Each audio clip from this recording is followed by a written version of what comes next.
de papier, et à Congo. Glody Diasiga, la mignonne. Hey, la mignonne. Et Tracy Mbelenga Pro.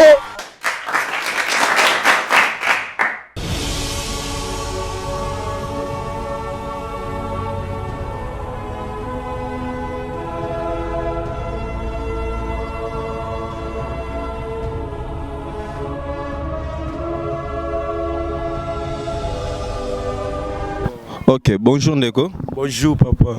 Oui, to couture a ozali kino et puis congolais. Na congolais go. Ok Ndeko, a bakangi Jean-Pierre Bemba Gombo bakatelier 18 ans na CPI olobini. Bon na CPI la nani loko loba mingi te mais na CPI ndenge l'état sali musala na pour nani loko loba tina sala soki boye rien. Na zakaka na posa ki nde ba lobi 18 ans. Biso to nani loko loba te. Donc ba congolais bo livrer Jean-Pierre Bemba. Mais toi ne loko ça te mtaza mundu kinda lekio na makasi. Faut la ndela mamna to sérieux pour ça l'aise. Soko la mamna lo yengi okufa lo wanta bana mboko. Mama mboko etali yo ti olandela faire na yo. Nde bati mamba Jean-Pierre Bemba na mamna nga plana mamna. Nde tinga tabeti 30 lo bila rien. Comprends papa to suki soit. Wala bolingo na ete. Naza na posa mutu nyonso te pour na liaka mbongo na bango te na kipape ya bango te. Mais alinga ko sauver mboka. Oh, a sauver biso ndenge nini? Abande ko défendre mboka. Oh, ne loko nini? Pour nga na binjambe mtabumba biso. Ya ona sepeli na ne loko lobata bref ya ngwana ndeko na. Naza ne loko lobato pe ba okanga pe susu ba okanga bakangi. Biso to na bana. À part Jean-Pierre Bemba ba okanga lisuna.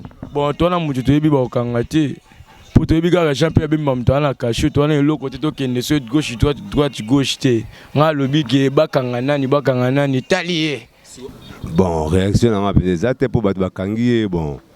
Bazana be preuve na bango, bazana makamu na bango, mundela za makamu nyonso eza dikolo banini bon. Ye a me défendre, ba fokane ba défendre so bakoka o mundela zoloba. Na be preuve na bango banini. Ça va, mais so bakokite.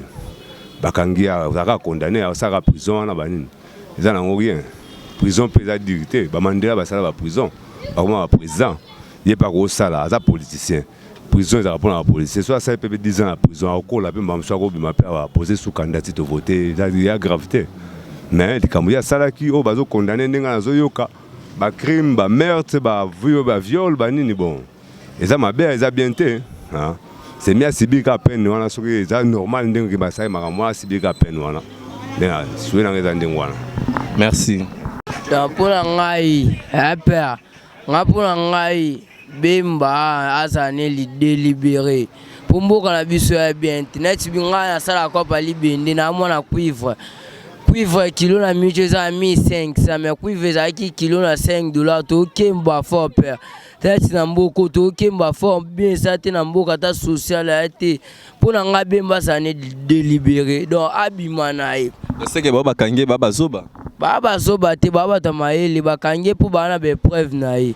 Mais pour ngai selon ngai na lobi ki abima na nga mungala te msu batu bakaza te a mungala nde kwa Bemba nga mungala te nga sala nga muluba mais na bi pour ngai asa délibéré pour mboka o esa bien te social malamu esa te donc passe na passe ngai kuna landela nga mama mboka te mais so mo landela mama mboka pour na atala cuivre bakiti biso kilo libende bakiti biso kilo donc moyen ate na mboko to kemba to sa na lobi ba libérer ye po aza mutu ko fana na 18 ans eza passe makasi papa batu bazolinga bongo te so bino peuple congolais bosengi tozo senga ba libérer ye kaka bon bango bakange po nani na yebi nanga te nazoyoka ka passe po ba libérer ye.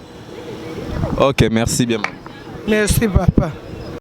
Bon, pour ngai a mérité ka prison na ye, a mérité ka punition ba pesi parce que ils a mabe o ya salaki nde a mérité prison.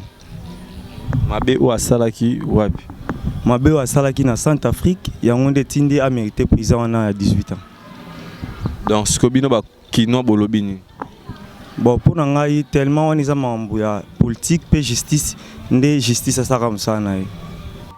Attaque congolais, attaque Jean-Pierre Bemba président nangai naza mwana MLC Donc ça comme makambo nzambe ka yebi ni akosala même président à la l'aise un jour mboka ozaye mabeleza ye akoma président mboka o eliki ezali to taika na losambo elekanango pepele do azala l'aise. Ozo espérer qu'ati le loya oza président. Oza la président ozo espérer ngo. Après combien des années? Même si Soto Kake à 18 ans au bakati à prison, a sali de gens 8 ans et tiré 10 ans donc 2026. Donc président au côté après deuxième mandat président de akoko bima postulé d'autres années likia. Mais ba Vital Kamerhe bazali, ba Moïse Katumbi bazali. Problème est chaque mutu mari misamba loba mutu na ngonga na ye. Donc ce ngonga na ebeti a comme ceux qui nzamba linga kazala président mboka o a comme président mboka El Show. Ok, merci. Merci. Salanda tozoloko de papier, elengi ya Congo. Glodidi Asika, la mignonne. Hey, la mignonne. Tracy Mbelenga pro.